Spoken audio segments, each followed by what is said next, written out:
ദൈവനാമത്തിന് മഹത്വം ഉണ്ടായിരിക്കട്ടെ.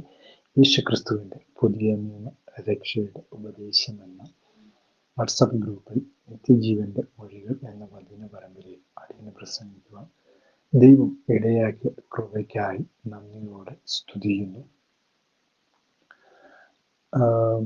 ഇതിന് എനിക്ക് അവസരം തന്ന എല്ലാ അഡ്മിന്മാരോടുമുള്ള നന്ദി ഈ തരുണത്തിൽ അറിയിക്കുന്നു. യൂട്യൂബിലും ഫേസ്ബുക്കിലും വാട്സപ്പിലും ഞങ്ങൾ ശ്രദ്ധിക്കുന്ന എല്ലാ ദൈവമക്കളോടുമുള്ള നന്ദി ഈ തരുണത്തിൽ അറിയിക്കുന്നു. നമ്മൾ കഴിഞ്ഞ ദിവസം ചിന്തിച്ചുകൊണ്ടിരുന്നത് അബ്രഹാമിൻ്റെ 7 വിധ അനുഗ്രഹങ്ങളെ കുറിച്ചായിരുന്നല്ലോ. അബ്രഹാമിന് ഈ 7 വിധ അനുഗ്രഹങ്ങൾ എന്തുകൊണ്ടാണ് അവന് ലഭിച്ചു എന്ന് നമ്മൾ കാണുമ്പോൾ അവൻ എന്താണ് ഏക ദൈവ വിശ്വാസിയായിരുന്നു എന്നുള്ള കാര്യമാണ് നമുക്ക് കാണുവാനായിട്ട് സാധിക്കും. അവൻ അനുഗ്രഹങ്ങളിലെല്ലാം തൃപ്തനായിരുന്നു.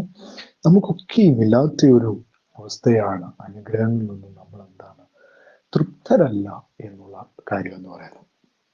അപ്പൊ നമ്മൾ മനസ്സിലാക്കേണ്ട പ്രധാനമായ കാര്യം എന്ന് പറയുന്നത് അബ്രഹാം ദൈവത്തോട് ഒരു വലിയ വിശ്വസ്തത കാണിച്ചത് കൊണ്ട് അവനെ ദൈവം അനുഗ്രഹിച്ചു മാനിച്ചു എന്നുള്ളതാണ് നമുക്ക് കാണാൻ കഴിയുന്നത്, അല്ലെ? പറഞ്ഞ ഉടൻ തന്നെ ഉവ്വ ദൈവമേ അല്ലെങ്കിൽ ഉവ്വ കർത്താവേ എന്ന് പറയുവാൻ അവന് സാധിച്ചു, അല്ലെ? ഉവ്വ കർത്താവേ, ഉവ്വ ദൈവമേ എന്ന് പറയുവാൻ അവന് സാധിച്ചത് കൊണ്ട് ദൈവം അവനെ അനുഗ്രഹിച്ചു മാനിച്ചു എന്നുള്ളതാണ് നമുക്ക് കാണാൻ കഴിയുന്നത്. യഹോവ അബ്രഹാമിനോട് അരുളി ചെയ്തതെന്തെന്നാൽ അരുളി ചെയ്തു എന്ന് വളരെ വ്യക്തമായിട്ട് അവിടെ കാണുവാനായിട്ട് സാധിക്കുന്നു, അല്ലേ? അബ്രഹാമിന് വേർതിരിച്ചു എന്നുള്ളത്, വിളിച്ചു വേർതിരിച്ചത് എന്താണ്? ദൈവവചനത്തിൻ്റെ പ്രധാനപ്പെട്ട സംഭവം തന്നെയാണ്. അങ്ങനെ തന്നെയാണ് നമുക്കതിനെ കുറിച്ച് കാണാനായിട്ട് നമുക്ക് സാധിക്കുന്നത്. അതായത് യേശു കർത്താവ് ഭൂമിയിൽ ജനിക്കുന്നതിന് മുമ്പ്, അതായത് 1900 വർഷങ്ങൾക്ക് മുമ്പാണ് ഈ സംഭവം നടക്കുന്നത്, അല്ലേ? ഈ ഭാഗം മുതൽ അപ്പോസ്തല പ്രവൃത്തികൾ വരെ അബ്രഹാമിൻ തൻ്റെ സന്തതി പരമ്പരയുടെ ചരിത്രം നമുക്ക് ബൈബിളിൽ ഉടനീളം നോക്കുമ്പോൾ നമുക്ക് കാണാൻ കഴിയുന്നുണ്ട്, അല്ലേ? അപ്പൊ ഈ ഇതെല്ലാം നമുക്ക് കാണാൻ കഴിയുന്നു. അബ്രഹാമും തൻ്റെ സന്തതി പരമ്പരയുടെ ചരിത്രം എന്താണ് ബൈബിൾ ഉടനീളം അത് തന്നെയാണ് നമുക്ക് പഠിക്കുവാനായിട്ട് സാധിക്കുന്നു. യഹൂദ വംശത്തിന്റെ പൂർവ്വപിതാവ് എന്ന നിലയിൽ അബ്രഹാമിനെ നാം കാണുന്നു, അല്ലെ?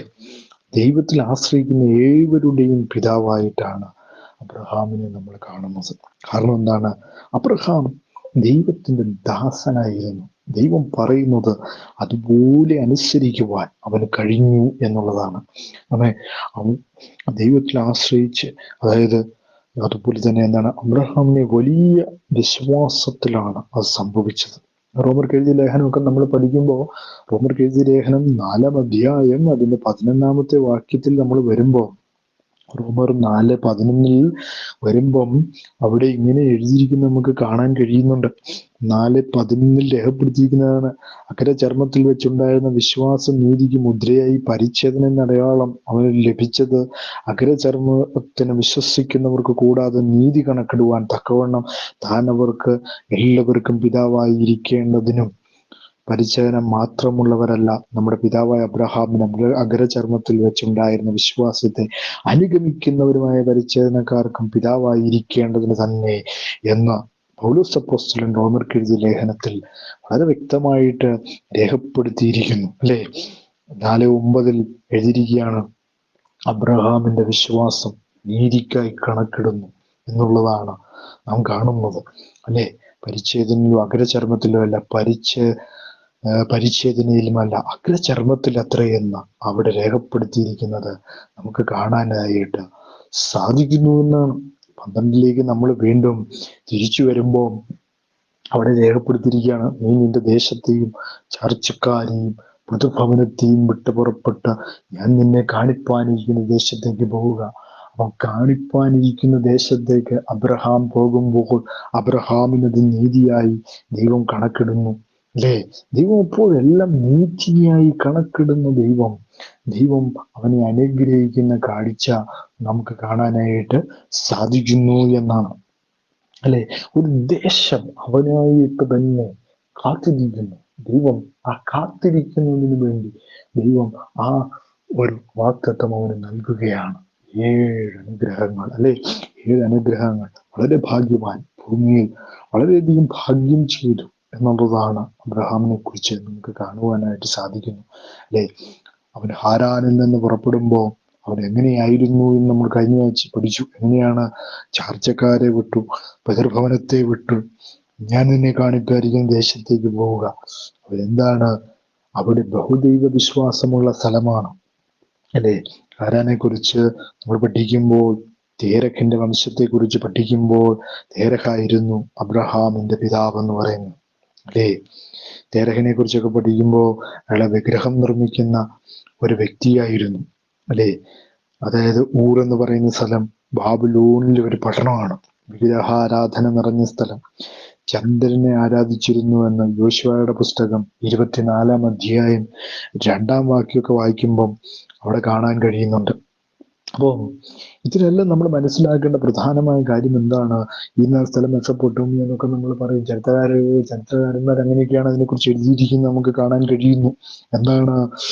അപ്പോ തേരഹ വിഗ്രഹങ്ങൾ നിർമ്മിക്കുന്ന ഒരു വ്യക്തിയായിരുന്നു എന്നാണ് നമുക്ക് കാണാനായിട്ട് സാധിക്കുന്നു. അപ്പോൾ അബ്രഹാമിനെ കുറിച്ച് നമ്മൾ പഠിക്കുമ്പോൾ അവിടെ വളരെ വ്യക്തമായിട്ട് എഴുതിയിരിക്കുകയാണ്, തേരഹിന്റെ വംശത്തിൽപ്പെട്ടവനായിരുന്നു എന്ന്. 11 അധ്യായം 27 വാക്യത്തിൽ എഴുതിയിരിക്കുന്നത്, തേരഹ അബ്രഹാമിനെയും നാഹോരിനെയും ഹാരാനെയും ജനിപ്പിച്ചു, ഹാരാൻ ലോത്തിനെ ജനിപ്പിച്ചു എന്നവിടെ രേഖപ്പെടുത്തിയിരിക്കുന്നു. 29 വാക്യത്തിൽ 11:29 ഉൽപ്പത്തി പുസ്തകം 11:29 രേഖപ്പെടുത്തിയിരിക്കുന്നു, അബ്രഹാമും നാഹോരും ഭാര്യമാരെ എടുത്തു. അബ്രഹാമിന്റെ ഭാര്യയ്ക്ക് സാറായി എന്നും നാഹോരിന്റെ ഭാര്യയ്ക്ക് മിൽഖ എന്ന പേരും എന്നൊക്കെ അവിടെ കാണുന്നു. അപ്പൊ 30 വാക്യത്തിൽ സാറായി മച്ചിയായിരുന്നു എന്നോട് രേഖപ്പെടുത്തിയിരിക്കുന്നു, അല്ലെ? മച്ചിയായിരുന്നു, അവൾക്ക് സന്തതി ഉണ്ടായിരുന്നില്ല. തേരക്ക് തന്റെ മകനായ അബ്രഹാമിനെയും ഹാരാന്റെ മകനായ തന്റെ പൗത്രൻ ലോത്തിനെയും തന്റെ മകനായ അബ്രഹാമിന്റെ ഭാര്യയായ മരുമകളായ സാറായിയെയും കൂട്ടി കൽദയരുടെ പട്ടണമായ ഊരിൽ നിന്നും കനാൻ ദേശത്തേക്ക് പോകുവാൻ പുറപ്പെട്ടു. അവർ ഹാരാൻ വരെ വന്ന് അവിടെ പാർത്തു എന്നവിടെ രേഖപ്പെടുത്തിയിരിക്കുന്നു. ഹാരാൻ എന്ന് പറയുന്നത് സിറിയയിലെ ഒരു പട്ടണമാണ്. ഹാരാൻ എന്ന് പറയുന്നത് അവിടെ വന്ന് പാർത്തു എന്നാണ് എഴുതിയിരിക്കുന്നത്. തേരക്കിന്റെ ആയുഷ്കാലം 205 സംവത്സരമായിരുന്നു എന്ന് അവിടെ രേഖപ്പെടുത്തിയിരിക്കുന്നു. തേരഹ് ആരാനിൽ മരിച്ചു എന്നും അവിടെ രേഖപ്പെടുത്തിയിരിക്കുന്നു. അതിനുശേഷമാണ് അബ്രഹാമിന് ദൈവത്തിന്റെ വെളിപ്പാട് അല്ലെങ്കിൽ വിളി ഉണ്ടാകുന്നത്. എന്താണ്? നീ നിന്റെ ദേശത്തെ, അതായത് അവനിപ്പോൾ നിൽക്കുന്ന ആ ദേശം അത് വിടണം എന്ന് പറയുന്നതും ആ ദേശത്തു നിന്നും വിട്ടുപോകുക എന്ന് പറയുന്നതും അവിടെ നമുക്ക് കാണാനായിട്ട് സാധിക്കുന്നു. അതുകൊണ്ട് തന്നെ പിതൃഭവനത്തെയും വിട്ട് പുറപ്പെട്ട് അവിടുന്ന് വിട്ടുപോവുകയാണ്. പുറപ്പെട്ട് ഞാൻ നിന്നെ കാണിപ്പാനിരിക്കുന്ന ദേശത്തേക്ക് പോകുക എന്നവിടെ രേഖപ്പെടുത്തിയിരിക്കുന്നു. ഞാൻ നിന്നെ എന്താക്കും? ഏഴ് അനുഗ്രഹങ്ങൾ അല്ലെങ്കിൽ ഏഴ് വാഗ്ദത്തങ്ങൾ അവന് അവിടെ വെച്ച് നൽകുകയാണ്. പുറപ്പെട്ടെന്ന് അവൻ ഉറപ്പായി കഴിഞ്ഞപ്പോൾ അവന് അതിനകത്ത് ദൈവത്തിന്റെ ആ 7 വാഗ്ദത്തങ്ങളിൽ സംതൃപ്തി കാണിച്ചു, അല്ലെ? ദൈവത്തിന്റെ വിളി. അപ്പോൾ ദൈവത്തിന്റെ വിളി അവൻ അനുസരിച്ചു. ആ വിളിയിൽ അവൻ തൃപ്തനായിരുന്നു. ആ വിളിക്കനുസരണമായി അവൻ നീങ്ങുവാൻ തീരുമാനിച്ചു. ഒരു ദേശം നിന്നെ കാണിക്കാൻ പോവുകയാണ്. വിളിച്ച ഉടൻ തന്നെ പറഞ്ഞു, നിന്നൊരു ദേശം ഞാൻ കാണിക്കാൻ പോവുകയാണ്. ഞാൻ നിന്നെ എന്താക്കും? വലിയൊരു ജാതിയാക്കി തീർക്കുമെന്ന് അവിടെ രേഖപ്പെടുത്തിയിരിക്കുന്നു, അല്ലെ? അപ്പൊ അതിനെക്കുറിച്ച് പഠിക്കുമ്പോൾ ഞാൻ നിന്നെ ആദ്യത്തെ ബ്ലെസ്സിങ് വരികയാണ്, അല്ലേ? ഞാൻ നിന്നെ കാണിപ്പായിരിക്കുന്ന ദേശത്തേക്ക് പോവുക. അപ്പോൾ ഒരു ദേശം തന്നെ അബ്രഹാമിന് കൊടുക്കുവാനായി ദൈവം നിശ്ചയിക്കുന്നു എന്നുള്ളതാണ്. 2 വാക്യത്തിൽ എഴുതിയിരിക്കുകയാണ്, ഞാൻ നിന്നെ വലിയൊരു ജാതിയാക്കും, അല്ലെ? നമ്മൾ 11 വാക്യത്തിൽ വായിച്ചു, എന്താണ്? വലിയൊരു ജാതി ആക്കുമെന്ന് അവിടെ രേഖപ്പെടുത്തിയിരിക്കുന്നു, അല്ലെ? ആ ജാതിയാക്കുമെന്ന് നമ്മൾ പഠിക്കുമ്പോൾ അതിനെക്കുറിച്ച് നമുക്ക് കാണാൻ കഴിയുന്നു. ഉൽപ്പത്തി പുസ്തകം 17 അധ്യായം 17 അധ്യായത്തിലേക്ക് അതിന്റെ 4 മുതൽ 8 വരെയുള്ള വാക്യങ്ങൾ നമ്മൾ വായിക്കുമ്പോൾ 17 അധ്യായം 4 മുതൽ 8 വരെയുള്ള വാക്യങ്ങൾ അവിടെ എഴുതിയിരിക്കുന്ന നമുക്ക് ഇങ്ങനെ കാണാൻ കഴിയുന്നു. അവിടെ 4 വാക്യത്തിൽ ഇങ്ങനെയാണ് എഴുതിയിരിക്കുന്നത്, എനിക്ക് നിന്നോട് ഒരു നിയമമുണ്ട്, നീ ബഹുജാതികൾക്ക് പിതാവാകും, എന്നുള്ളത് അവിടെ വളരെ വ്യക്തമായിട്ട് കാണുവാനായിട്ട്. അപ്പോ അവിടെ എല്ലാം ബഹുജാതി ആക്കുമെന്നതിൻ്റെയുള്ള വലിയ ഒരു ദൈവത്തിന്റെ വാക്തത്തോടെ പൂർണ്ണമാവുകയാണ്. ബഹുജാതികൾക്ക് എന്താക്കും? പിതാവാക്കും. ഇനി നിന്നെ അബ്രാം എന്നല്ല വിളിക്കുന്നത്. അപ്പൊ നമ്മള് 12-ാം അധ്യായത്തിലേക്ക് വരുമ്പോൾ 12-ാം അധ്യായത്തിൽ നമ്മൾ കാണുന്നു, അതിന്റെ രണ്ടാമത്തെ വാക്യത്തിലാണ് ഞാൻ നിന്നെ വലിയൊരു ജാതിയാക്കും, നിന്നെ അനുഗ്രഹിച്ച് നിന്റെ പേർ വലുതാക്കും. അല്ലെ, പേർ വലുതാക്കുന്നു എന്നുള്ളതാണ് അബ്രഹാമിനെ കുറിച്ച് നമുക്ക് പിന്നീട് കാണുവാനായിട്ട് സാധിക്കുന്നു. അല്ലെ, അബ്രഹാമിന്റെ പേര് ദൈവം വലുതാക്കുമെന്ന് പറഞ്ഞു. അതിന് മുമ്പ് അവന്റെ പേര് അബ്രാം എന്നായിരുന്നു എന്ന് നമ്മൾ കഴിഞ്ഞ എപ്പിസോഡിൽ നമ്മൾ അതിനെക്കുറിച്ച് വളരെ വ്യക്തമായിട്ട് നമ്മൾ പഠിച്ചു എന്നുള്ളതാണ്. അല്ലെ, ഞാൻ നിന്നെ വലിയൊരു ജാതിയാക്കും. വലിയൊരു ജാതിയാക്കുമെന്ന് പറഞ്ഞത് എവിടെയാണ്? 17-ാം അധ്യായത്തിൽ 4 മുതൽ 8 വരെയുള്ള വാക്യങ്ങളിലാണ്. അപ്പൊ 4 മുതൽ 8 ഉള്ള വാക്യങ്ങളിൽ നമുക്കവിടെ കാണാൻ കഴിയുന്ന ഒരു കാര്യം എന്ന് പറയുന്നത്, അവിടെ എന്താണ്? ഒരു നിയമം അബ്രഹാമിന് മുമ്പിൽ വെച്ചു. അപ്പൊ അബ്രഹാമിന് എത്ര വയസ്സുണ്ട്? 99 വയസ്സായപ്പോഴെന്നാണ് അവിടെ രേഖപ്പെടുത്തിയിരിക്കുന്നത്. അപ്പൊ 75-ാമത്തെ വയസ്സിൽ വിളിച്ചു. 99 വയസ്സായപ്പോൾ അബ്രഹാമിന് പ്രത്യക്ഷനായി എന്നാണ് അവിടെ എഴുതിയിരിക്കുന്നത്. വീണ്ടും അബ്രഹാമിന് പ്രത്യക്ഷനായി. എന്താണ്? പിതാവാക്കും. ഇനി വേറെ കാര്യം എഴുതിയിരിക്കുകയാണ്, എനിക്ക് നിന്നോടൊരു നിയമമുണ്ട്, നീ ബഹുജാതികൾക്ക് എന്താകും? പിതാവാകും. ഇനി നിന്നെ അബ്ര എന്നല്ല വിളിക്കേണ്ടത്. അല്ലെ, നിന്റെ പേര് വലുതാക്കുകയാണ്. അല്ലെ, നിന്റെ പേര് അബ്രഹാം എന്നായിരിക്കുമെന്നും ഞാൻ നിന്നെ അധികമായി വർദ്ധിപ്പിച്ച് അനേകം ജാതികളാക്കും. നിന്നിൽ നിന്ന് രാജാക്കന്മാർ ഉത്ഭവിക്കും. അല്ലെ, ഒത്തിരി രാജാക്കന്മാരുണ്ട്. അല്ലെ, രാജാവായ യേശു ക്രിസ്തു എന്താണ്? അബ്രഹാമിന്റെ തലമുറയിലാണ്. അതുപോലെ തന്നെ ദാവീദ് രാജാവ്, ശലോമോൻ രാജാവ്, ഇങ്ങനെ അനേകം രാജാക്കന്മാർ. അല്ലെ, അനേകം രാജാക്കന്മാര് അബ്രഹാമിന്റെ തലമുറയിലുണ്ട്. ദൈവവചനം പഠിക്കുമ്പോൾ നമുക്ക് കാണാൻ കഴിയുന്നു, ഇവരെല്ലാം എന്താണ്? അബ്രഹാമിന്റെ കൊച്ചുമക്കളാണ്. അല്ലെ, അതേ ഒരു കൊച്ചുമകൻ എഴുതിയിരിക്കുകയാണ് ദൈവം ഏകനാണ് എന്ന് 6:4 ആവർത്തന പുസ്തകം 6-ാം അധ്യായം 4-ാമത്തെ വാക്യത്തിൽ എഴുതിയിരിക്കുകയാണ്, അവൻ ഏക ദൈവവിശ്വാസി. അല്ലെ, ഏക ദൈവവിശ്വാസി ആയിരുന്നു കൊണ്ടാണ് അവന്റെ കൊച്ചുമകനായ മോശ പറയുകയാണ്, ഇസ്രായേലിനെ കേൾക്കുക, യഹോവ നമ്മുടെ ദൈവമാകുന്നു. യഹോവ ആരാണ്? ഏകൻ തന്നെ എന്നാണ് അവിടെ രേഖപ്പെടുത്തിയിരിക്കുന്നത്. അപ്പോ ഇവിടെയെല്ലാം നമുക്ക് കാണാനായിട്ട് സാധിക്കുന്നു, ദൈവം അവനെ അനുഗ്രഹിച്ച് അവനെ ബഹുജാതിയാക്കുമെന്ന് പറഞ്ഞ ദൈവം വാഗ്ദത്തം ചെയ്ത് ദൈവം എന്ത് ചെയ്തില്ല? വാക്ക് മാറിയില്ല. അവനെ അനുഗ്രഹിക്കുവാൻ ദൈവം തയ്യാറായിരുന്നു എന്നുള്ളതാണ് നമുക്ക് കാണുവാനായിട്ട് സാധിക്കുന്നു. അതുകൊണ്ടായിരിക്കും നിന്നെ അബ്രാം എന്നല്ല വിളിക്കേണ്ടത്, ഞാൻ നിന്നെ ബഹുജാതികൾക്ക് പിതാവാക്കിയിരിക്കിയാൽ നിന്റെ പേർ എന്താണ്? അബ്രഹാം എന്നായിരിക്കും. ഞാൻ നിന്നെ അധികം വർദ്ധിപ്പിക്കും. അത് അവിടെ എഴുതിയിരിക്കുന്നത് എന്താണ്? ഞാൻ നിന്നെ എന്ത് ചെയ്യും? അധികമായി വർദ്ധിപ്പിച്ച് അനേകം ജാതികളാക്കും. നിന്നിൽ നിന്ന് രാജാക്കന്മാർ ഉത്ഭവിക്കും. ഞാൻ നിനക്കും നിന്റെ ശേഷം നിന്റെ സന്തതിക്കും ദൈവമായിരിക്കേണ്ടതിന് ഞാൻ എനിക്കും നിന്റെ ശേഷം തലമുറയായി നിന്റെ സന്തതിക്കും മധ്യേ എന്റെ നിയമത്തിന്റെ നിത്യ നിയമമായി സ്ഥാപിക്കും. ഞാൻ നിനക്കും നിന്റെ ശേഷം നിന്റെ സന്തതിക്കും നീ പ്രവാസം ചെയ്യുന്ന ദേശമായ കനാൻ ദേശമൊക്കെയും ശാശ്വത അവകാശമായി തരും. ഞാൻ അവർക്ക് ദൈവമായിരിക്കുമെന്ന അവിടെ രേഖപ്പെടുത്തിയിരിക്കും നമുക്ക് കാണാൻ കഴിയുന്നു. അപ്പൊ ഇതിനെല്ലാം മനസ്സിലാക്കേണ്ട ഒരു കാര്യം നമ്മൾ ആദ്യം തന്നെ പഠിച്ചു. അല്ലെ, 11-ാം അധ്യായം ലാസ്റ്റിൽ നിന്ന് പറഞ്ഞു, ആരാണ്? സാറായി മച്ചിയായിരുന്നു, അവർക്ക് എന്താണ്? കുട്ടികൾ ഉണ്ടായിരുന്നില്ല എന്ന് പറയുന്നു. അപ്പൊ പിന്നെ എങ്ങനെയാണ് ഈ ബഹുജാതികൾക്ക് പിതാവാകുന്നത്? അല്ലെ, വളരെയധികം നമ്മൾ ചിന്തിക്കേണ്ട ഒരു കാര്യം തന്നെയാണ്. പക്ഷേ എങ്കിലും ദൈവം അവനെ ബലപ്പെടുത്തുന്നുണ്ടായിരുന്നു. പലപ്പോഴും അവന് വേദന ഉണ്ടായിരുന്നു. ദൈവം 7 അനുഗ്രഹങ്ങൾ കൊടുത്തിട്ട് അതിനകത്ത് തനിക്ക് സന്തതി ഉണ്ടാകുമോ എന്ന് പലപ്പോഴും നമ്മൾ കഴിഞ്ഞ ചിന്തിച്ചപ്പോൾ ദാസിയിൽ ഒരു കുഞ്ഞുണ്ടാകുമെന്ന് അവര് സ്വയം തീരുമാനിച്ചതായിട്ട് നമ്മൾ കഴിഞ്ഞ എപ്പിസോഡിൽ നമ്മൾ ചിന്തിച്ചു. അപ്പോൾ അവിടെ എല്ലാം നമുക്ക് കാണാൻ കഴിയുന്നു. ദൈവത്തെ വിട്ട് അബ്രഹാം എന്ത് ചെയ്തെന്ന് പറഞ്ഞാൽ അതിന്റെ റിയാക്ഷൻ അല്ലെങ്കിൽ അതിന്റെ പ്രത്യാഘാതം അബ്രഹാമിന് എന്ത് ചെയ്യേണ്ടി വന്നു, അനുഭവിക്കേണ്ടതായിട്ട് വന്നിട്ടുണ്ട്. വളരെയധികം നമ്മൾ ശ്രദ്ധിക്കേണ്ട 15-ാം അധ്യായത്തിൽ നമ്മൾ അതിനെപ്പറ്റിയൊക്കെ നമുക്ക് കാണാനായിട്ട് സാധിക്കുന്നു. അവന് വളരെയധികം വിഷമം ഉണ്ടായിരുന്നു. അത് 15-ാം അധ്യായത്തിൽ എഴുതിയിരിക്കുന്നതാണ്.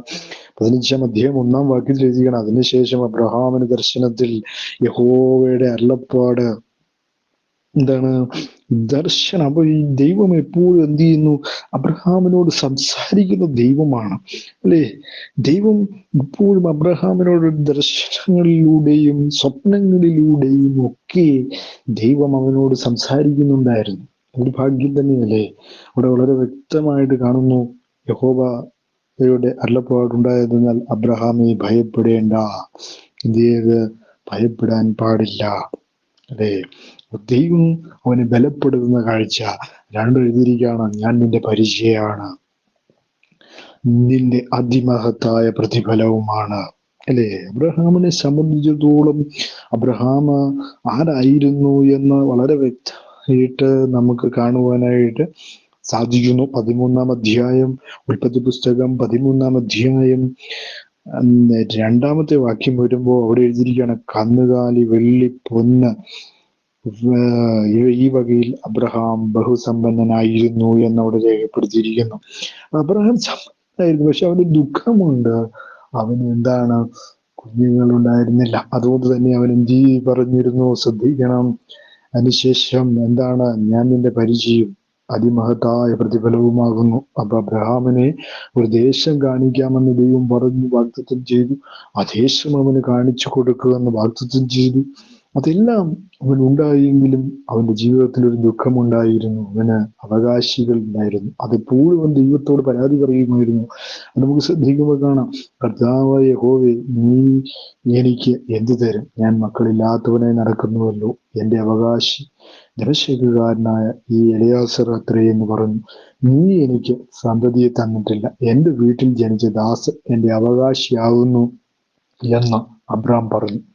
അപ്പൊ അബ്രഹാം പറയുന്ന ഒരു കാര്യം എന്ന് പറയുന്നത് എന്താണ്, ദമശ്കേകാരനായ എലയാസർ ആണ് എന്റെ സ്വത്തിന്റെ ഒക്കെ, അല്ലെങ്കിൽ എന്റെ എന്താണ്, അവകാശിയായിട്ട് വരുന്നത്, അല്ലെ? ബഹുജാതികൾക്ക് പിതാവാക്കുമെന്ന് പറയുമ്പോൾ ഇങ്ങനെയാക്കും എന്നൊക്കെയാണ് അബ്രഹാമിന്റെ കണക്കുകൂട്ടൽ. പക്ഷെ അബ്രഹാമിന്റെ കണക്കുകൂട്ടലിനൊക്കെ അപ്പുറത്താണ് ദൈവത്തിന്റെ കണക്കുകൂട്ടൽ എന്ന് പറയുന്നത്. അപ്പം അത് മനസ്സിലാക്കുവാൻ അബ്രഹാമിന് കഴിയുന്നില്ല. പക്ഷെ വിളിച്ചു വേർതിരിച്ചു പോവാ എന്നൊക്കെ പറഞ്ഞ് കേട്ടു എങ്കിലും തനിക്കൊരു കണക്കുകൂട്ടലുണ്ട്. അപ്പൊ ഇന്നു മുതൽ എന്നെ കേൾക്കുന്ന ദൈവജനമേ, നിങ്ങളുടെ കണക്കുകൂട്ടലല്ല ദൈവത്തിന്റെ കണക്കുകൂട്ടൽ. ദൈവത്തിനൊരു തീരുമാനമുണ്ട്, ആ ദൈവത്തിനൊരു പദ്ധതിയുണ്ട്. ആ പദ്ധതിക്കപ്പുറത്തേക്ക് ദൈവം എന്ത് ചെയ്യത്തില്ല, ആരെയും ദൈവം നമുക്ക് ഒരിക്കലും ആ പദ്ധതിയെ മറികടക്കാൻ കഴിയുകയില്ല. ദൈവത്തിനൊരു തീരുമാനമുണ്ട്. ആ തീരുമാനത്തിൽ ദൈവം ഉറച്ചു നിൽക്കുന്നവനാണ്. ദൈവം നമ്മുടെ ആരംഭം അറിയുന്നവന് നമ്മുടെ അവസാനവും അറിയുന്ന ദൈവമാണ്. അപ്പൊ അങ്ങനെയുള്ള ദൈവത്തിന് അബ്രഹാം എങ്ങനെയാകുമെന്നും ഏത് അവകാശമാണ് പ്രാപിക്കാൻ പോകുന്നതെന്നും അവനോട് നേരത്തെ വെളിപ്പെടുത്തിയിരുന്നു.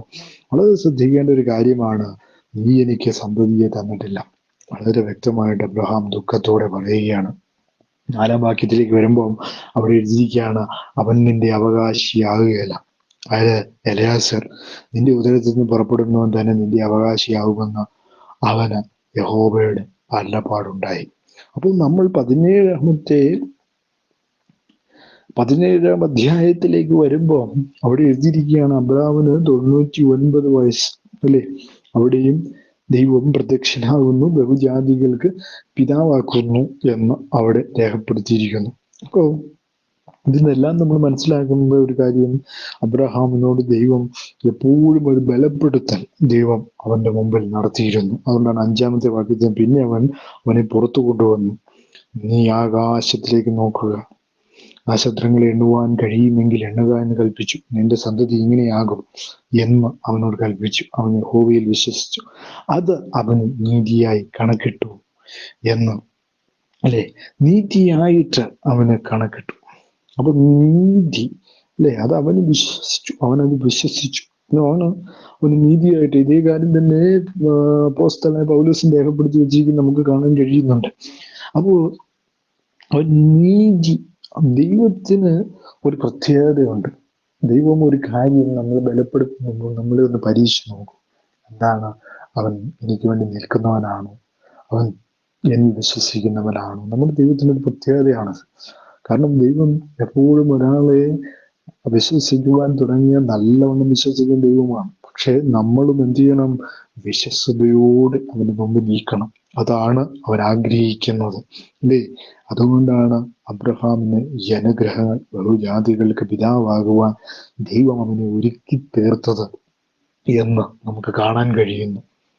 എന്നെ കേൾക്കുന്ന ദൈവജനമേ, ഈ അബ്രഹാമിനെ പോലെ നിങ്ങൾ മനം തിരിഞ്ഞ് ദൈവത്തിന് മുമ്പിൽ നിങ്ങളുടെ കണക്കുകൂട്ടലുകളെ വിട്ട് ദൈവത്തിന് മുമ്പിൽ നിങ്ങൾ സമർപ്പിക്കുമെങ്കിൽ ദൈവം നിങ്ങൾക്ക് വേണ്ടി വലിയ ചെയ്യുന്നവനാണ് എന്നുള്ളതാണ് ഈ വചനത്തിലുടനീളം നമുക്ക് കാണാൻ കഴിയുന്ന വലിയൊരു കാഴ്ച എന്ന് പറയുന്നത്. അപ്പോ എന്താണ്? പിന്നീട് ഈ ദേശത്ത് നിനക്ക് അവകാശമായി തരുവാൻ കൽദയ പട്ടണമായി ഊരിൽ നിന്ന് നിന്നെ കൂട്ടിക്കൊണ്ടുവന്ന യഹോവ ഞാനാകുന്നു എന്ന് അരുളി ചെയ്തു. അപ്പൊ വീണ്ടും ഓർമ്മിപ്പിച്ചു. കാരണം എന്താ? കാരണം 7 അനുഗ്രഹങ്ങൾ, നേരത്തെ 7 വാഗ്ദത്തങ്ങൾ കൊടുത്ത കാര്യമൊക്കെ അബ്രഹാമിനെ ഓർമ്മിപ്പിക്കുകയാണ്. ഞാനാണ് നിന്നെ കൽദയ പട്ടണമായ ഊരിൽ നിന്ന്, അല്ലേ? അവിടെ അനേകം ദൈവങ്ങളെ ബഹുദൈവ വിശ്വാസത്തിൽ നിന്ന് ഇറങ്ങി തിരിച്ചവനായ അബ്രഹാമിനെയും കൊണ്ട് ദൈവം പുതിയൊരു ദേശം, അല്ലേ? കനാൻ ദേശം, പാലും തേനും ഒഴുകുന്ന ദേശം. കനാൻ ദേശത്തെ കുറിച്ച് നമ്മൾ പലപ്പോഴും ചിന്തിക്കുമ്പോൾ കനാൻ ദേശത്തേക്ക് എന്ന് നമ്മൾ കാണുന്നു. കനാൻ അല്ലെങ്കിൽ അതിന്റെ ഭാഗമായിരുന്ന ഭൂഭാഗത്താണ് ഇപ്പോഴത്തെ ഇസ്രായേൽ രാഷ്ട്രം സ്ഥിതി ചെയ്യുന്നത്. അപ്പൊ ഞാൻ കഴിഞ്ഞ എപ്പിസോഡിൽ പറഞ്ഞു, ഇസ്രായേൽ ജനം ഇന്ന് നശിക്കാതെ നിൽക്കുന്ന എന്തുകൊണ്ടാണ്? അബ്രഹാം അവരുടെ പിതാവ്, അല്ലെ? അവരുടെ പിതാവ്, ബഹുജാതികൾക്ക് പിതാവായ അബ്രഹാമിലൂടെ ഇന്നും അവർ നശിക്കാതെ അനുഗ്രഹിക്കപ്പെടുന്നതിന് കാരണം എന്താണ്? അബ്രഹാമിനെ ഓർക്കുന്നത് കൊണ്ടാണ്. ദൈവത്തിന് വേണ്ടി നിന്നു. അത് ദൈവം അവനും ചെയ്തു, നീതിക്കായി കണക്കിട്ടു എന്നുള്ള കാഴ്ചയാണ് നമുക്ക് കാണാൻ കഴിയുന്നത്. ഇങ്ങനെ അപ്പോൾ അവിടെ വീണ്ടും ദൈവം അവനെ ബലപ്പെടുത്തുന്ന കാഴ്ച ഉൽപ്പത്തി പുസ്തകം 15-ാം അധ്യായം 5-ാമത്തെ വാക്യത്തിൽ എഴുതിയിരിക്കുകയാണ്. പിന്നെ അവൻ അവനെ പുറത്തു കൊണ്ടുവന്ന്, നീ ആകാശത്തേക്ക് നോക്കുക, നക്ഷത്രങ്ങളെ എണ്ണുവാൻ കഴിയുമെങ്കിൽ എണ്ണുക എന്ന് കൽപ്പിച്ചു. നിന്റെ സന്തതി ഇങ്ങനെയാകുമെന്ന് അവനോട് കൽപ്പിച്ചു. അവൻ യഹോവയിൽ വിശ്വസിച്ചു, അതവന് നീതിയായി കണക്കിട്ടു. പിന്നെ അവരോട്, ഈ ദേശത്തേക്ക് നിനക്ക് അവകാശമായി തരുവാൻ കൽദയ പട്ടണമായ ഊരിൽ നിന്ന് നിന്നെ കൂട്ടിക്കൊണ്ടുവന്ന യഹോവയായ ഞാൻ ആകുന്നു എന്നരുളി ചെയ്തു. 8-ാമത്തെ വാക്യത്തിൽ എഴുതുകയാണ്, കർത്താവായ യഹോവേ, ഞാൻ അതിനെ അവകാശമാക്കുമെന്നുള്ളത് എനിക്ക് എന്നാൽ അറിയാമെന്ന് അവൻ ചോദിച്ചു. അപ്പം അബ്രഹാം അങ്ങോട്ട് ചോദിക്കുകയാണ്. അപ്പോൾ അവനോട്, നീ 3 വയസ്സുള്ള ഒരു പശുക്കിടാവിനെയും 3 വയസ്സുള്ള ഒരു കോലാടിനെയും 3 വയസ്സുള്ള ഒരു ആട്ടിൻകൊറ്റനെയും 1 പ്രാവിനെയും 1 പ്രാവിൻ കുഞ്ഞിനെയും കൊണ്ടുവരിക എന്ന് കൽപ്പിച്ചു. ഇവയൊക്കെയും അവൻ കൊണ്ടുവന്ന ഒത്ത നടുവേ ഭാഗങ്ങളായി നേർക്കുനേരെ വെച്ച് പക്ഷികളെയോ അവൻ പിളർന്നില്ല. ഉടലുകളിന്മേൽ റാഞ്ചൻ പക്ഷികൾ വന്നപ്പോൾ എന്ത് ചെയ്തു? അബ്രഹാം അവയെ ആട്ടിക്കളഞ്ഞു എന്ന് അവിടെ കാണുന്നു. അപ്പോൾ നമുക്കവിടെ മനസ്സിലാക്കുവാനുള്ള കാര്യം എന്ന് പറയുന്നത്, ദൈവം പറഞ്ഞതിന് അനിഷ്ടമായതെന്തോ അവനോട് ചെയ്യുന്നു എന്നുള്ളതാണ്. 12-ാമത്തെ വാക്യത്തിലേക്ക് വരുമ്പോൾ, സൂര്യൻ അസ്തമിക്കുമ്പോൾ അബ്രഹാമിനൊരു ഗാഢനിദ്ര വന്നു, ഭീതിയും അന്ധസമസ്യവും അവന്റെ മേൽ വീണു. അപ്പോൾ അവൻ അബ്രഹാമിനോട്, നിന്റെ സന്തതി സ്വന്തമല്ലാത്ത ദേശത്ത് 400 സംവത്സരം പ്രവാസികളായിരുന്ന ആ ദേശക്കാരെ സേവിക്കും. അല്ലെ? മിസ്രൈമിലേക്ക് പോകുന്ന കാര്യമാണ് ഇവിടെ രേഖപ്പെടുത്തി വച്ചിരിക്കുന്നത്. അല്ലെ? മിസ്രൈമിലേക്ക് പോകേണ്ടി വരും. ഈ നാട് ഈ ദേശത്ത് നിന്ന് അവർ പോകേണ്ടതായിട്ട് വരും. ഇസ്രായേൽ എന്ന് പറയുന്ന ദേശത്ത് നിന്ന് അവർ പോയി മിസ്രൈമിലേക്ക് പോകേണ്ടി വന്നു. അല്ലേ?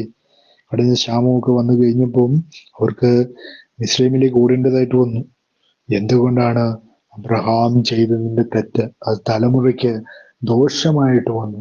ദൈവം പറയാതെ ചില കാര്യങ്ങളൊക്കെ നമ്മൾ ചെയ്യുമ്പോൾ നമ്മുടെ തലമുറകൾക്ക് ദോഷമായി ഭവിക്കും.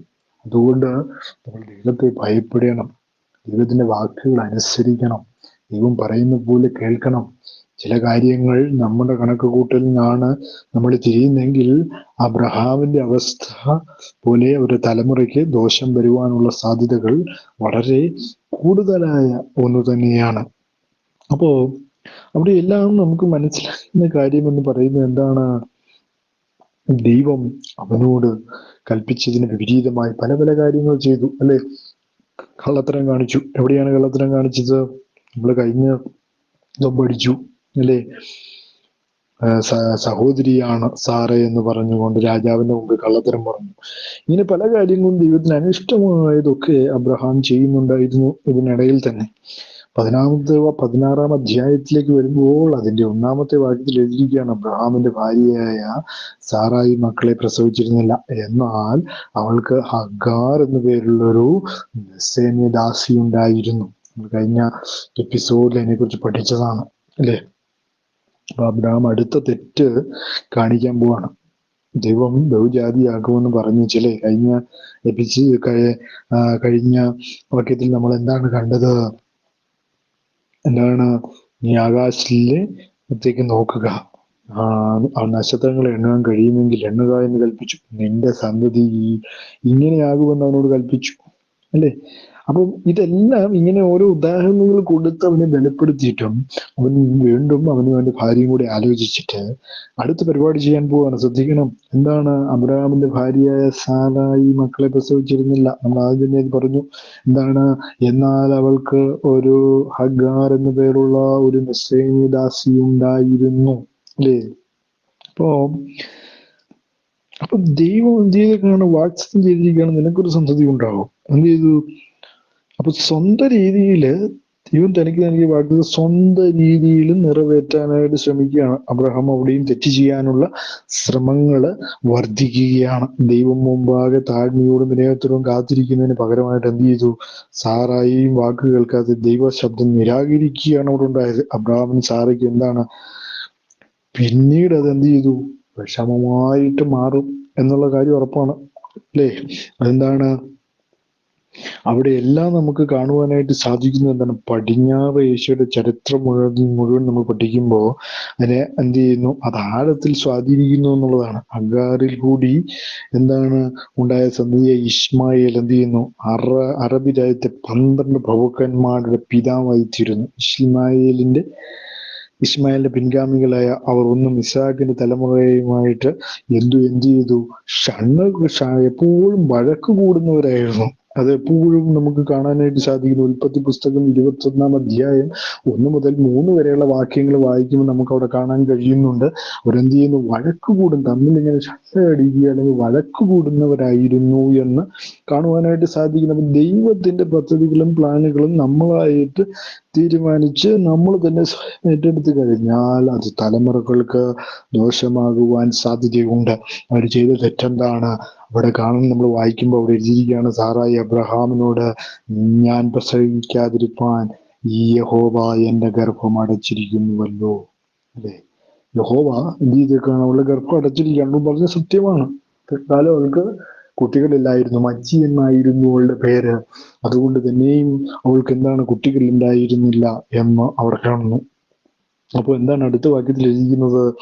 ഞാൻ പ്രസവിക്കാതിരിപ്പാൻ യഹോവ എന്റെ ഗർഭം അടച്ചിരിക്കുന്നുവല്ലോ, എന്റെ ദാസിയുടെ അടുക്കൽ ചെന്നാലും പക്ഷെ അവളാൽ എനിക്ക് മക്കൾ ലഭിക്കുമെന്ന് പറഞ്ഞു. അബ്രഹാം സാറായുടെ വാക്ക് അനുസരിച്ചു. അതെ, ദൈവത്തിന്റെ വാക്ക് അനുസരിച്ചില്ല, സ്വന്തം ഭാര്യ പറയുന്നത് അബ്രഹാം കേട്ടു. കേട്ടിട്ട് വാക്കനുസരിച്ച് അങ്ങോട്ട് പോയി.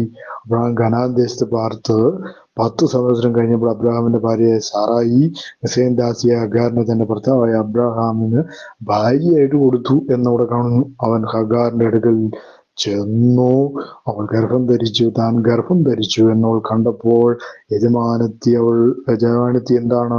അവളുടെ കണ്ണിന് നിന്ദിതയായി. അപ്പോൾ സാറായി അബ്രഹാമിനോട്, എനിക്ക് ഭവിച്ച അന്യായത്തിന് നീ ഉത്തരവാദി.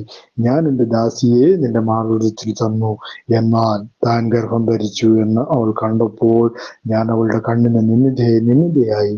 യഹോവ എനിക്കും നിനക്കും മധ്യേ ഒരു ന്യായം വിധിക്കട്ടെ എന്ന് പറഞ്ഞു. അബ്രഹാം സാറായോട്, നിന്റെ ദാസി നിന്റെ കയ്യിലിരിക്കുന്നു, ഇഷ്ടം പോലെ അവളോട് ചെയ്യുക എന്ന് പറഞ്ഞു. സാറായി അവളോട് കാഠിന്യം തുടങ്ങിയപ്പോൾ അവൾ അവിടം വിട്ട് ഓടിപ്പോയി എന്ന് അവിടെ കാണുവാനായിട്ട് സാധിക്കുന്നു. അപ്പം സാറായി തന്നെ പറഞ്ഞു. പിന്നീട് സാറായിക്ക് തന്നെ അതിൽ ബുദ്ധിമുട്ടായി. അപ്പൊ സാറായി എന്ത് ചെയ്തു? അബ്രഹാമിനോട് പറഞ്ഞു, ഇവൾ എന്ത് ചെയ്യുന്നു?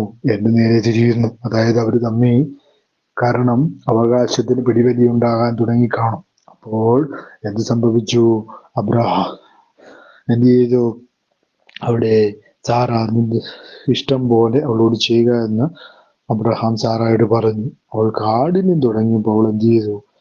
അവളെ വിട്ട് ഓടിപ്പോയി എന്നും അവിടെ കാണുന്നു. അപ്പൊ ദൈവത്തിനൊരു പദ്ധതിയുണ്ട്, ദൈവത്തിനൊരു തീരുമാനമുണ്ട്. ആ തീരുമാനത്തെ അനുസരിക്കാതെ നമ്മൾ സ്വയം ഒരു തീരുമാനമെടുത്താൽ ദൈവം നമുക്ക് വേണ്ടി പ്രവർത്തിക്കുകയില്ല. ചില സമയത്ത് നമുക്കത് ദോഷ്യമായി മാറും. അബ്രഹാമിനതാണ് സംഭവിച്ചത്. അതുകൊണ്ട് ഈ ദിവസങ്ങൾ എന്നെ കേൾക്കുന്ന ദൈവജനങ്ങൾ, നിങ്ങൾ നിങ്ങളുടെ തീരുമാനങ്ങളൊക്കെ മാറ്റിവെച്ച് ദൈവത്തിന് കൊടുക്കുക. നിങ്ങളുടെ തീരുമാനങ്ങളെയൊക്കെ അവൻ ആ തീരുമാനങ്ങളെയൊക്കെയും നല്ല രീതിയിൽ കൊണ്ടുവരും. നമ്മുടെ തീരുമാനങ്ങളും നമ്മുടെ ചിന്തകളും പലപ്പോഴും എന്താണ്? പലപ്പോഴും ദോഷത്തിലേക്കായിരിക്കും വിരൽ ചൂണ്ടുന്നത്. അതുകൊണ്ട് ഇക്കാലങ്ങളിൽ ദൈവത്തിന് വേണ്ടി പ്രവർത്തിക്കുന്നവരായി ദൈവമാർഗത്തിലേക്ക് തിരിയുന്ന കാര്യങ്ങളിലേക്ക് ശ്രദ്ധ ചെലുത്തുമ്പോൾ ദൈവം അത് നീതിക്കായി കണക്കിടുമെന്നുള്ളതാണ് ഈ വചനത്തിലൊക്കെ നമുക്ക് കാണാനായിട്ട് സാധിക്കുന്നു. അങ്ങനെ എല്ലാം ചെയ്ത ഈ അബ്രഹാം എന്ത് ചെയ്തു? വീണ്ടും ദൈവത്തിന് അനിഷ്ടമായിട്ട് ചെയ്തു. പക്ഷേ ആ പോക്കിൽ, അതായത് ഈ പറയുന്ന ഈ ദാസി ഹഗ്ഗാർ മരുഭൂമി യാത്രയിൽ ഒരു നീരുറവിന്റെ അരികിൽ, ശൂര്യന് പോകുന്ന വഴിയിലെ നീരുറവിന്റെ അരികെ വെച്ച് തന്നെ അവളെ കണ്ടു. സാറായുടെ ദാസി ഹഗ്ഗാർ എവിടെ വരുന്നു അല്ലേ? അവള് ഓടിപ്പോവുകയാണ്. അപ്പോ ഓടിപ്പോകുന്നു എന്ന് പറഞ്ഞ് യഹോവയുടെ ദൂതൻ നിന്റെ യജമാനത്തിന്റെ അടുക്കിൽ നിന്ന് മടങ്ങിച്ചെന്ന് അവൾക്ക് കീഴടങ്ങിയിരിക്കുകയെന്ന് കൽപ്പിച്ചു. യഹോവയുടെ ദൂതൻ പിന്നെയും അവളോട്, ഞാൻ നിന്റെ സന്തതി ഏറ്റവും വർദ്ധിപ്പിക്കും, അത് എണ്ണിക്കൂടാതെ വണ്ണം പെരുപ്പമുള്ളതായിരിക്കും. നീ ഗർഭിണിയല്ലോ, നീ ഒരു മകനെ പ്രസവിക്കും. യഹോവ നിന്റെ സങ്കടം കേൾക്കൊണ്ട് അവന് ഇശ്മായേൽ എന്ന പേര് വിളിക്കണം. അപ്പം ഇതിനും ദൈവം തന്നെ പരിഹാരം കണ്ടിട്ടില്ല അല്ലെ? സറായി എന്ത് ചെയ്യുന്നു? അവിടെ നമുക്ക് കാണുവാനായിട്ട് സാധിക്കുന്നു. എന്താണ്? നീരൂരിന് ശൂര്യന് പോകുന്ന വഴി നീരൂരിന് അരികെ വെച്ച് തന്നെ അവളെ കണ്ടു. സാറായുടെ ദാസിയായ ഹഗ്ഗാറെ, നീ എവിടെ നിന്ന് വരുന്നു, എങ്ങോട്ട് പോകുന്നു എന്ന് ചോദിച്ചു. അതിനവൾ, ഞാൻ എൻ്റെ യജമാനത്തി സാറായിയെ വിട്ട് ഓടിപ്പോവുകയാണ്. അപ്പം അവിടെ എന്താണ്? സാറായിയുടെ കരച്ചിൽ ദൈവം കേൾക്കുന്നു. സാറായിയുടെ വേദനമല്ല, ഹഗ്ഗാറിന്റെ വേദന ആര് കാണുന്നു? ദൈവം കാണുന്നു. അതുകൊണ്ട് ഇശ്മായിൽ എന്ന് പേരവന് വിളിക്കണമെന്ന അല്ലെ സങ്കടം കേൾക്കൊണ്ട്, അല്ലെ യഹോവ നിന്റെ സങ്കടം കേൾക്കൊണ്ട് അവന് ഇശ്മായിൽ എന്ന പേര് വിളിക്കണം അല്ലെ? അവനെ കാട്ടുകഴുതയെ പോലെ ഉള്ള മനുഷ്യനായിരിക്കും. അവന്റെ കൈ എല്ലാവർക്കും വിരോധമായി, എല്ലാവരും കൈ അവന് വിരോധമായും ഇരിക്കും. അപ്പം മനസ്സിലാക്കേണ്ട ഒരു കാര്യം എന്താണ്? ഈ ഹഗ്ഗാറിന്റെ മകൻ ഒരു ഇശ്മായേലാണ്. ഇശ്മായേൽ എന്നവന് പേരിടണമെന്ന് പറഞ്ഞു. ഇതെല്ലാം ദൈവം പരിഹരിക്കുകയാണ്. പരിഹരിക്കാതെ നിവർത്തിയില്ല. കാരണം അബ്രഹാമിന് വാക്ക് കൊടുത്തു പോയി, വാഗ്ദത്തം കൊടുത്തു, 7 അനുഗ്രഹങ്ങൾ കൊടുത്തു. ഇത് തിരിച്ചെടുക്കാൻ പറ്റുകയില്ല. ദൈവത്തിന് അങ്ങനെ ഒരു പ്രത്യേകതയുണ്ട്. ദൈവം അനുഗ്രഹിച്ചു കഴിഞ്ഞാൽ പിന്നെ അനുഗ്രഹിച്ചതാണ്. അപ്പം ബഹുജാതികൾക്ക് പിതാവാക്കണം. അപ്പൊ അവൻ ചെയ്ത ഒരു തെറ്റ് ദൈവം തന്നെ ഇവിടെ പരിഹരിക്കുന്നു അല്ലേ? അതുകൊണ്ട് തന്നെ അവിടെ എഴുതിയിരിക്കുകയാണ്, യഹോവയുടെ ദൂതൻ പിന്നെ അവളോട്, ഞാൻ നിന്റെ സന്തതി ഏറ്റവും വർദ്ധിപ്പിക്കും, അത് എണ്ണിക്കൂടാതെ വണ്ണം പെരുപ്പമുള്ളതായിരിക്കും. നീ ഗർഭിണിയല്ലോ, നീ ഒരു മകനെ പ്രസവിക്കും. യഹോവ നിന്റെ സങ്കടം കേൾക്കുകൊണ്ട് അല്ലേ? സങ്കടം കേൾക്കുകൊണ്ട് അവൾ കരഞ്ഞു എന്നാണ് അതിനെക്കുറിച്ച് നമുക്ക് കാണാൻ കഴിയുന്നത്. അപ്പൊ സങ്കടം കേൾക്കുന്ന ദൈവം നമ്മുടെ ഏത് പ്രശ്നമാണെങ്കിലും പ്രതിസന്ധിയാണെങ്കിലും നമ്മുടെ വേദനകളെ കാണുന്ന ഒരു ദൈവം സ്വർഗത്തിലുണ്ട്. ആ ദൈവത്തിലേക്ക് നമ്മുടെ കരങ്ങളെ നമ്മൾ അർപ്പിക്കുമ്പോൾ ആ ദൈവം നമുക്ക് വേണ്ടി വലിയ ചെയ്യുന്ന ദൈവമാണ്. അതുകൊണ്ടാണ് ഹഗ്ഗാറിന്റെ ദുഃഖം ദൈവം കണ്ടു. അതിനെ മാനിച്ചു ദൈവം ഇശ്മായേൽ എന്ന അവൻ പേരിടണമെന്ന് ദൈവം കൽപ്പിച്ചു. ആ ദൈവം അതും പരിഹരിച്ചതായിട്ട് നമുക്ക് കാണുന്നു. നമ്മുടെ സങ്കടങ്ങളെയും വേദനകളെയും അറിയുന്ന ദൈവം നമുക്ക് വേണ്ടി ഈ തരുണത്തിൽ വലിയ തന്നെ ചെയ്യും എന്നുള്ളതാണ്. നമുക്ക് ഈ വചനങ്ങളെല്ലാം കേട്ട എല്ലാവർക്കും വേണ്ടി ഞാൻ പ്രാർത്ഥിക്കുവാൻ പോവുകയാണ്. മഹാപരിശുദ്ധനും നിത്യനുമായ ദൈവമേ, ഈ സമയത്തിനായി സ്തുതിക്കുന്നു. വചനം കേട്ട എല്ലാവരെയും ദൈവം വാഴ്ത്തി അനുഗ്രഹിക്കണം. ഇതിൽ ഗ്രൂപ്പിൽ അഡ്മിന്മാരായിട്ടുള്ള എല്ലാവരെയും ദൈവം വാഴ്ത്തി ധാരാളമായി അനുഗ്രഹിക്കണമേ എന്ന് പ്രാർത്ഥിക്കുന്നു. കർത്താവിൻ്റെ കൃപ എല്ലാവരോടും കൂടിയിരിക്കണം, എല്ലാവരെയും സഹായിക്കണം. കാരണം സങ്കടത്തിലും വേദനകളുമായിരിക്കുന്ന എല്ലാവരെയും കർത്താവിൻ്റെ കരങ്ങളിൽ ഏൽപ്പിച്ച് പ്രാർത്ഥിക്കുന്നു. രോഗത്താൽ, ദുരിതത്താൽ, പ്രയാസത്താൽ വലയുന്നവരെ യേശു കർത്താവിൻ്റെ കരങ്ങളിൽ ഏൽപ്പിക്കുന്നു. നിരാശയിലും വേദനയിലും കഴിയുന്നവരെ എത്രയും പെട്ടെന്ന് കർത്താവിൻ്റെ കരങ്ങൾ അവരുടെ മേൽ വയ്ക്കണമേ എന്ന് പ്രാർത്ഥിക്കുന്നു. കർത്താവ് അവരുടെ മേൽ കൃപ ചൊരിയണമേ എന്ന് പ്രാർത്ഥിക്കുന്നു. പ്രാർത്ഥന സ്വർഗം ശ്രദ്ധിച്ച് കേട്ടിയ സ്തോത്രം, മാനവും മഹത്വവും അഭജനെടുക്കണം. എല്ലാം യേശു ക്രിസ്തുവിൻ്റെ തന്നെയുള്ള തിരുനാമത്തിൽ തന്നെ. ആമേൻ, ആമേൻ.